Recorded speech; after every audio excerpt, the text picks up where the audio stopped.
Deep within the heart of the San Juan National Forest, amidst the towering peaks and shadowed valleys, lies a forgotten treasure from Colorado's mining past. Today, we're off-roading through history to explore the remains of the Columbus Silver Mine near Mayday, Colorado. A site that holds more than just precious metals. It holds a story.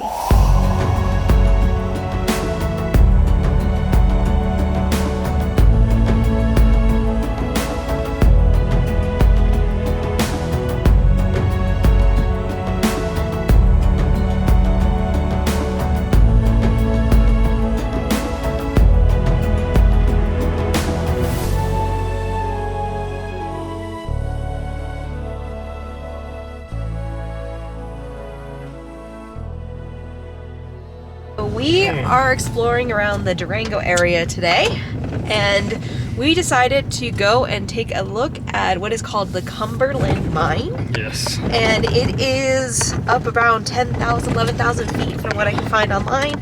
It's supposedly a car-worthy road most of the way. So we're kind of looking forward to kind of getting to see some areas around Durango that we haven't seen before. And so we're going to take you along with us. We finally hit dirt, so it's officially an adventure now. You're gonna have to tear down, it's rough. I don't think so.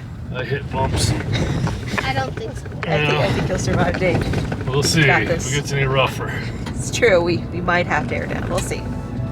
We had plans of going to the Cumberland Mine for the beginning of this adventure, but then realized the Columbus Basin was right nearby. So in typical fashion, we decided to explore Columbus Basin first. The Columbus Basin road was definitely more bumpy than the main road that we had been taking on the way in, but it wasn't anything too serious and nothing too hard that the truck couldn't handle.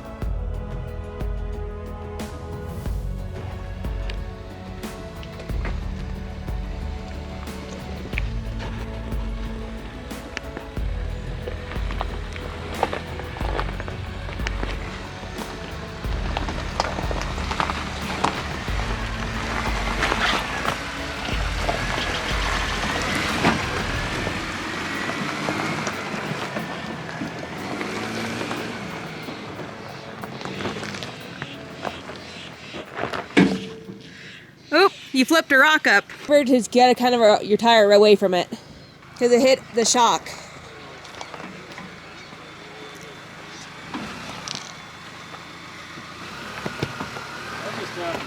No, you're fine.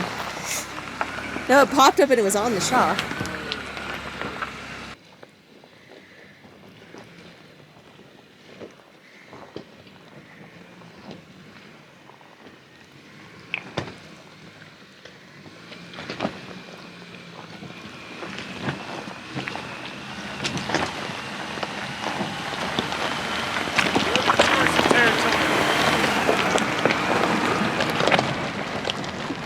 Before we knew it, we were getting closer and closer towards the edge of the tree line. The road became more like talus slopes as we drove on it, and the shelf part of this road was becoming more and more evident as we got towards the top. We were having a grand old time as we were watching the scenery and having the drone follow us so we could get you guys some amazing footage. But before we knew it, we were going to have a serious problem with our drone.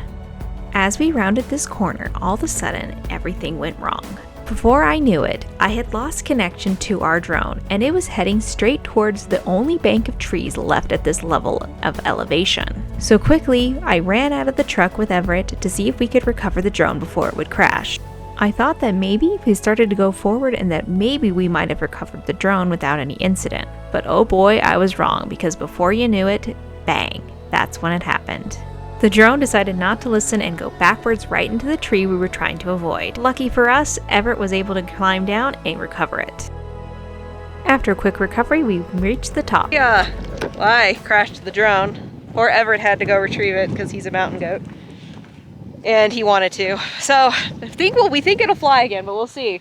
But we made it to the top. It was supposed to be a loop, but if you can see down there, that is now closed off. So it is no longer a loop, and they have a gate across it. So we have to go back the way we came, but it's pretty neat. What do you think? Yeah, it's nice. It's really nice. We'll show you the Good view views. here. It's really pretty. So if you... Rough and bouncy all the way up. It is rough and bouncy. The rocks get bigger as you go. I forgot my air compressor. I did forget the air compressor. It's my fault. It's hard to imagine a mine being in this remote landscape, but the Columbus Silver Mine was discovered in 1895 by Benjamin Reed, and miners were here for nearly 2 decades. The very last production of this area was around 1913, and is now a tranquil spot for people to explore. The Columbus Mine, being small in production, it still held significance in this area. The main minerals that were extracted were the silver and the gold, along with telluranium.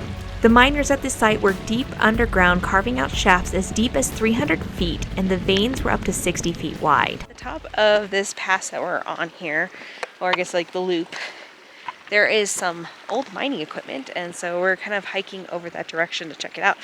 It's not too far from where the truck is, so we're gonna make our way over that direction, and it should be good. In its heyday, the mine employed methods that were common to the time period: shaft mining, cross-cut tunnels, and drifts. The miners typically followed veins of ore, but the work was grueling and the rewards weren't always guaranteed. By 1913, the mine fell silent, leaving behind only the memories and some of this equipment. But while the silver and gold may be gone and no longer being mined, what is left is the untamed beauty of this area and the history that lingers in these mountains. Though the mine is abandoned, it is a reminder of time when people's dreams were still carved into these rocks. If you're ever near the Durango area, this trail is really less traveled than most. It will take you on a journey back in time where the spirit of exploration and resilience still lives on. We're on our way down from Columbus, and we decided that it's much more sketchy going down.